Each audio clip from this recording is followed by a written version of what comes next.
Hi friends, it's 4 a.m. and I am incredibly tired, but I stayed up from like 3 a.m. reading scary stories. So this couple were only married for 4 months and everything seemed great at the start. His wife was a beautiful, kind, intelligent woman, but her personality was what drew him in. She was his dream girl.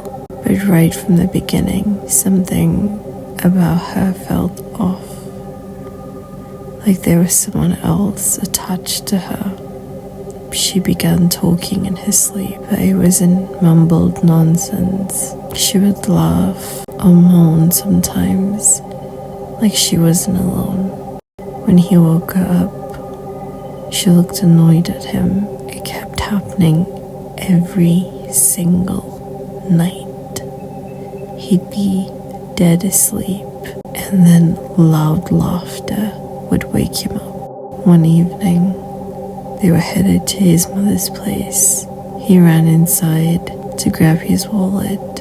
She hadn't seen him come back, but he watched his wife in the back seat, talking and smiling with someone, but there was no one in the car. He evidently became worried.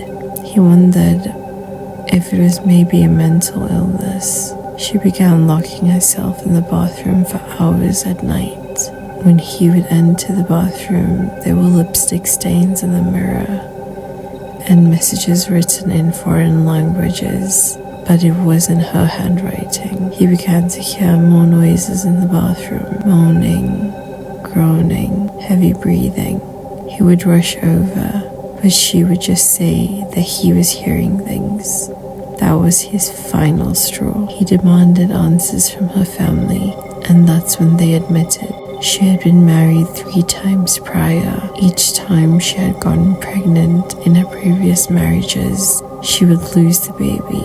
The family told him a jinn had been with her for ages, never leaving or allowing others into her life. He felt some remorse for his wife. He knew that it was out of her control. As the obsession grew, even though he loved his wife, he could not stay with her.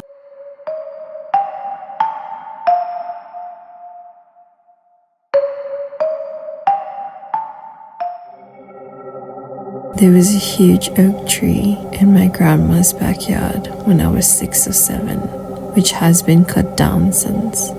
Where I lived, it wasn't uncommon for someone to have oak trees, but this tree, it was stripped of its bark, making it a grey ash color. There were no leaves, and never once did I see any when I visited. I hated going in the back to play by myself. The branches always seemed to be looming over me, seeming to be dark even on a bright and sunny day. One day, when I got bored and decided to go outside to play, I decided to swing on the tire attached to the rope hanging on one of the branches. My grandmother was inside washing dishes, but she could see me through the windows, as it had a direct view of the entire backyard. I sat down and slowly started to swing. The branches croaked and squeaked each time I went back and forth. It sounded like it would break at any minute, but it was pretty sturdy. Suddenly, I got a creepy feeling, like something was watching me from above. I was too scared to look up. I looked through the window to see if my grandmother was still there. But when I looked at her, she was looking above me, a terrified look on her face, her hand covering her mouth. It felt like the sun suddenly vanished and a misty fog rolled in around me. When did that get there? I couldn't move. My fight or flight had me at an option 3, frozen. I started hearing a creaking sound on the branch above me, like something was swinging back and forth slowly. It wasn't me. I hadn't moved within the last 2 minutes. I almost started to cry and my grandmother finally came rushing outside and over to me, quickly moving me. She shielded me from seeing what was on the tree. Nothing was said when we got inside. though I think she didn't want to freak me out more than I already was. My grandmother moved from that house a few months later after cutting the tree down. A few years later, when I remembered the incident, I asked her what happened. She sighed. I had a feeling that she still didn't want to tell me, and answered with the most terrifying answer anyone could think of. There was a woman hanging from her neck. It was all twisted, and the bone protruded through the skin, but she wasn't dead. She had a look of death in her eyes, and she was fixated on you, struggling to reach you.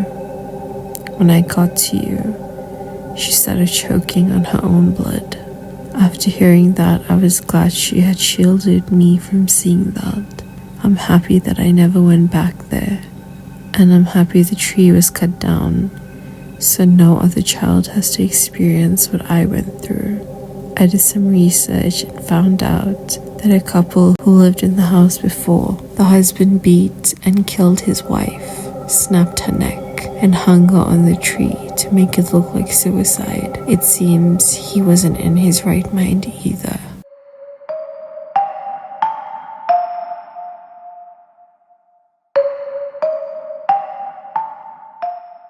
I suffer from sleep paralysis from time to time, and it's very common for people with sleep paralysis to have hallucinations when they wake. The thing is, whenever I have sleep paralysis, I always hallucinate the same thing every time. I'd slowly wake up hearing whispers all around me. Nothing really clearly can be said, but it's audible, and have this grey pressure on my chest, like someone's pushing me. I'd open my eyes to this little girl in an old white lace dress and long black hair, sitting on me, her back facing towards me. What makes it worse is that she'll slowly turn her head backwards to face me, and the whispering would get louder and louder. I'd always close my eyes before I'd see her face, but the pressure on my chest would get heavier, and the whispering would pretty much become deafening. Then silence, a very unnerving silence. I'd slowly regain control of my body, but I still have never opened my eyes after that, and I forced myself to go back to sleep. Happened to me over a dozen times, and I hate it so much.